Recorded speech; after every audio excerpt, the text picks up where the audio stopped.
మనకి ఏదైనా ఒక చెడు జరిగే ముందు లేదా ఒక మంచి జరిగే ముందు, ముఖ్యంగా మంచి కంటే కూడా మనకి ఏదైనా ఇబ్బంది రాబోతుంది అనుకునేటువంటి విషయంలో ముందుగా మనకు ఒక సంకేతం అందితే బాగుండు అనుకుంటూ ఉంటారు.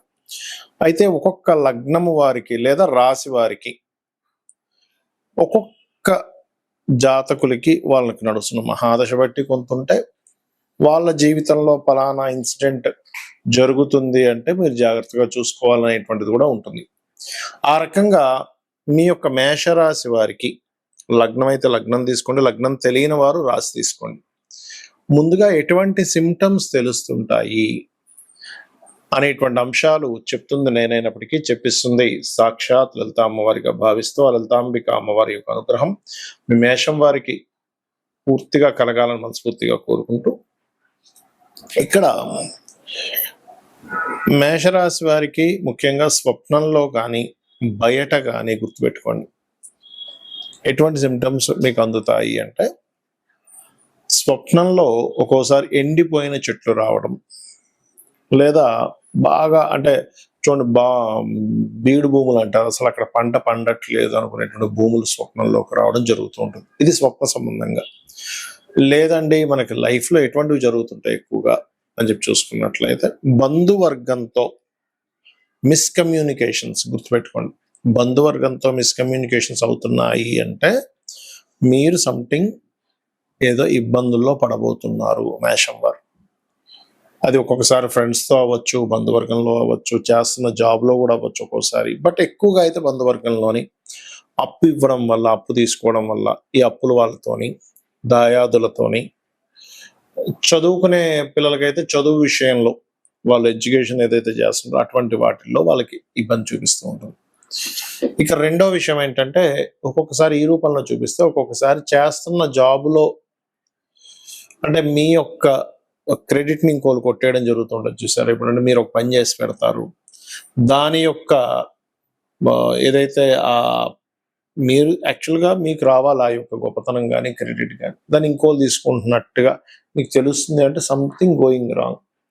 అంటే ఇవెందుకు ఎట్లాగా అంటే, ఒక మహాదశ ఇచ్చేటప్పుడు దాని యొక్క ఫలితాలను ఎలా అయితే ముందుగానే దాని సిమ్టమ్స్ రూపంలో, ఆరోగ్యం రూపంలో ఎలా చూపిస్తుందో, ఒక విషయం మీకు జరిగే ముందు కూడా దాని యొక్క ప్రభావాన్ని చూపిస్తూ ఉంటుంది, గుర్తుపెట్టుకోండి ఈ రకంగా. అలాగే మేషం వారికి సహజంగానే కొంత యాక్సిడెంట్ ప్రోన్ యోగం ఉంటుంది ఇన్బిల్ట్ గానే. అయితే అది మీకు కుజుడు గనక ఎక్కువ స్పాయిల్ అయితే కొంచెం తీవ్ర స్థాయిలో జరగడం, కుజుడు కనుక తక్కువ స్పాయిల్ అయితే కాస్త చిన్న చిన్నవి కాలు ఏదో చిన్నది గీసుకోవడం అలాంటివి జరుగుతూ ఉంటాయి. అయితే మీకు ఎటువంటి సిమ్టమ్స్ కనిపిస్తున్నా, లేకపోతే అంటే మనకి నిమిత్తము అంటారు దీన్ని జ్యోతిష్ శాస్త్రంలో, మనకి నిమిత్త శాస్త్రాల్లో కూడా ఆ యొక్క అమ్మవారు మనకు ముందుగా ఇచ్చేటువంటి హింట్స్ అన్నమాట మేషం వారికి. మరి ఇవన్నీ కూడా మీకు క్లియర్ అవ్వాలి అంటే మీరు సూర్య భగవాను చూస్తూ ఓం భానుమండల మధ్యస్థ భైరవీ భగమాలిని అయి నమః అని మంత్రం చేస్తూ ఉంది. ఓం భానుమండల మధ్యస్థ భైరవీ భగవాలిని అయి నమః, లేదా సూర్యుడికి అర్ఘ్యం వదులుతూ చేయడం. ఇప్పుడు ప్రస్తుతం కూడా మీకు మేషం వారికి కాస్త ఏలినాడు శని కూడా నడుస్తుంది కాబట్టి కాస్త నువ్వులు దానంగా ఇవ్వడం, కొంచెం ఎక్కువగా ఈ స్వప్నంలోకి బాగా ఏజ్డ్ పర్సన్స్ కానీ, లేకపోతే ఏదైనా ఇందాక నేను చెప్పినట్టు బీడు భూములు రావడం కానీ, లేకపోతే బయట కొన్ని అంటే కొన్ని పనులు అనుకుంటున్నా సరే అది ముందుకు కదలకుండా ఆలస్యం అవుతుందంటే కూడా మీరు అర్థం చేసుకోవాలి. అక్కడ ఈ యొక్క సిమ్టమ్స్ అనేవి ఒక్కొక్కసారి మనకి మహాదశను బట్టి కొంత ఉంటుంది. ఒక్కొక్కసారి మీకు ఆ గ్రహం ఏదైనా ఆ స్థానాల్లో ఉంటే, అంటే ఆరో భావంలోని లేదా వ్యయభావంలోని, అష్టమ భావంలోని ఏదైనా గ్రహం పూర్తిగా పాడైతే కూడా ఆ యొక్క మహాదశ నడిచేటప్పుడు కూడా మీకు ఆ సిమ్టమ్స్ అనేటువంటివి ఆ రకంగా ఇస్తూ ఉంటాయి. అందులో ఒక్కొక్క గ్రహాన్ని కనుక మనం తీసుకున్నట్లయితే, రవి మీకు స్పాయిల్ అయ్యాడు, అది మీది ఏ లగ్నమైనా కానీ, మేషం నుంచి మీనం వరకు ఎనీ లగ్న సూర్య భగవానుడు 6లో ఉండి పాడయ్యాడు అనుకోండి, అప్పుడు మీకు ఏంటంటే గవర్నమెంట్ వ్యక్తులతోని, తండ్రి లేదా తండ్రి తరపు వారితో గొడవలు అవుతూ దాని సిమ్టమ్ చూపిస్తూ ఉంటుంది. అంటే చిన్న చిన్న మాట వస్తుంది అంటే మీరు అర్థం చేసుకోవాలి, ఓకే. లేదా వాళ్ళకి అప్పు ఇప్పించడం ద్వారా, లేదు ఒక్కొక్కసారి సూర్య భగవానుడు అష్టమంలో ఉండి జరుగుతూ ఉంటుంది. అలాంటప్పుడు ఏంటంటే ఆకస్మిక సంఘటనలు, అంటే తండ్రికి ఏదో హార్ట్ స్ట్రోక్ రావడం, లేకపోతే మీకే గవర్నమెంట్ నుంచి కొన్ని ఫైన్స్ పడడం, ఇట్లాంటివి జరుగుతూ ఉంటాయి. పన్నెండులో ఉండి పాడయ్యాడు అనుకోండి, అది కూడా కొంతవరకు మీకు మీ యొక్క, అంటే మీరు గవర్నమెంట్ రిలేటెడ్ సంబంధించినవి కావచ్చు, పిల్లలకు సంబంధించినవి కావచ్చు, ఏదైనా ఖర్చుల వల్ల, సంతానానికి ఖర్చులు సంబంధించిన విషయంలో ఏదో ఇబ్బంది రాబోతుంది అంటే దానికి సంబంధించిన మీకు ముందుగానే కొంచెం ఈ స్వప్న రూపంలో చూపిస్తూ ఉంటుంది హింట్. ఆ రకంగా 6లో కానీ 8లో కానీ 12వ భావంలో కానీ ఉండేటువంటి గ్రహాలు ఆ విషయంలో ఖర్చుల్ని, ఆ విషయంలో ఇబ్బందుల్ని, ఆ యొక్క విషయంలో గొడవల్ని ఇస్తూ ఉంటుంది. చంద్రుడు అనుకోండి, మీకు చంద్రమహర్దశ నడుస్తుంది, చంద్రుడు 6, 8, 12 స్థానాల్లో ఉన్నాడు, పాడై ఉన్నాడు. 6, 8, 12 స్థానాలను ప్రతిసారి ఇబ్బంది ఉండాలంటూ లేదు. ఇప్పుడు అదే కుంభలగ్నం ఉందనుకోండి, 6వ అధిపతి చంద్రుడు, ఆయన 8లో ఉన్న 6లో ఉన్న విపరీత రాజయోగాన్ని ఇస్తాడు. ఇక్కడ మనం ఎగ్జంప్షన్ ఏమిటి అంటే, విపరీత రాజయోగాన్ని ఎగ్జంప్షన్ చేయండి. విపరీత రాజయోగం కాకుండా మీరు ఎప్పుడైతే ఈ 6, 8, 12 స్థానాల్లో ఉండే గ్రహం పాడైనట్లయితే, అది చంద్రుడు అయినట్లయితే, ముందు మీకు అది మనసు మీద చూపిస్తుంది ఎఫెక్ట్ అనేటువంటిది. అంటే మానసికమైనటువంటి స్ట్రెస్ని, మనసు మీద దాని యొక్క ప్రభావం అనేటువంటిది చూపిస్తూ ఉంటుంది, గుర్తుపెట్టుకోండి. ఇక అదే విధంగా చంద్రుడు తర్వాత కుజుడు మీకు 6, 8, 12 స్థానాల్లో కుజుడు నీచభంగ రాజయోగం, విపరీత రాజయోగాలు కాకుండా స్పాయిల్ అయినట్లయితే, అది మీకు ఇచ్చేటువంటి ఆ మహాదశ అంతర్దశల్లో మీకు ముందుగా చిన్న చిన్న గొడవలు మీ లైఫ్లో జరుగుతూ ఉంటాయి. అది వాహనం మీద వెళ్ళేటప్పుడు వెనక నుంచి చూడ వస్తాడు, నువ్వు ఎలా నడుపుతున్నావు అంటాడు, లేకపోతే ఏదో ఒకటి భూమి కొనడానికి వెళ్ళాం, లేకపోతే ఇంట్లో వాళ్ళతో చిన్న చిన్న విషయాలనే పెద్ద గొడవలు అవ్వడం జరుగుతూ ఉన్నాయంటే మీకు నడుస్తున్న కుజమహర్దశ సంథింగ్ గోయింగ్ రాంగ్ అని మీరు అర్థం చేసుకోవాలి.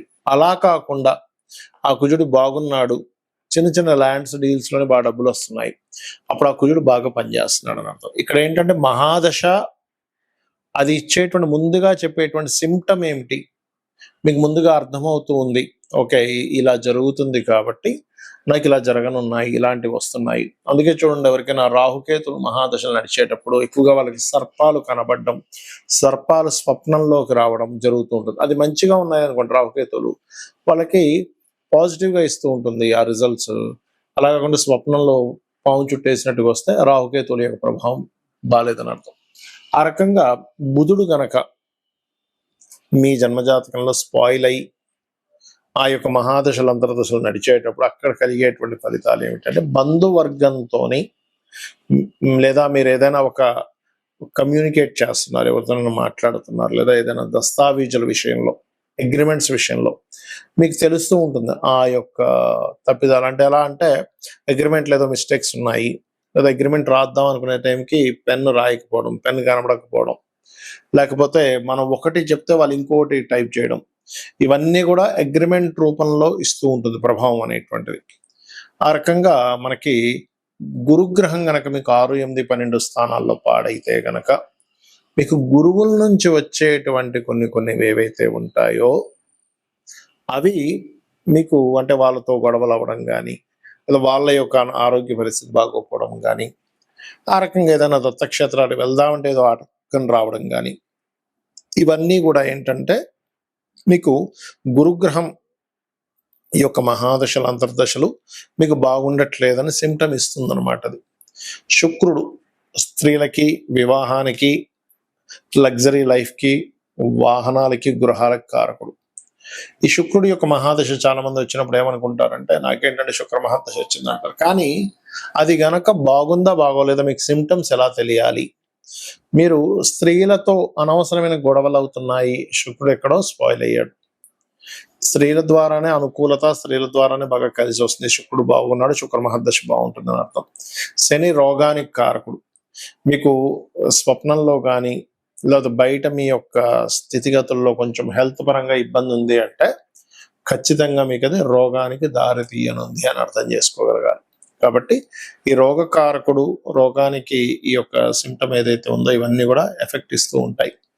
కాబట్టి ఈ గ్రహాలు ఏవైతే ఉన్నాయో మనకి మన మేషం నుంచి మీనం వరకు మీకు నడుస్తున్న మహాదశలు, మీకు శుక్ర సంబంధించినటువంటి ఏవైనా, ఇప్పుడు చూడండి ఇందాక మనం అనుకున్నాం శుక్రుడు కనుక బాగోపోతే స్త్రీలతో అని, అది ముఖ్యంగా వివాహ సమయంలో అబ్జర్వ్ చేయాలి. అది అంటే వివాహం అనుకుంటున్నాము కానీ ఎప్పుడు ఏదో ఒక శుభకార్యాలకు సంబంధించినటువంటి విషయాలకు వెళ్తుంటే ఎక్కడో ఆటంకం కలుగుతుంది అంటే మీరక్కడ ఆ శుభకార్యం చేయించుకోవాలనుకునే విషయంలో ఏదో దోషం ఉంది అని మీరు అర్థం చేసుకోవాలి. అయితే ఎన్ని దోషాలున్నా ఏమున్నా కానీ మీరు గనక నిత్యము లలితా సహస్రనామాలను గనక శ్రవణము లేదా పఠనం చేసినట్లయితే 100% బాగుంటుంది. శ్రీమాత్రే నమః.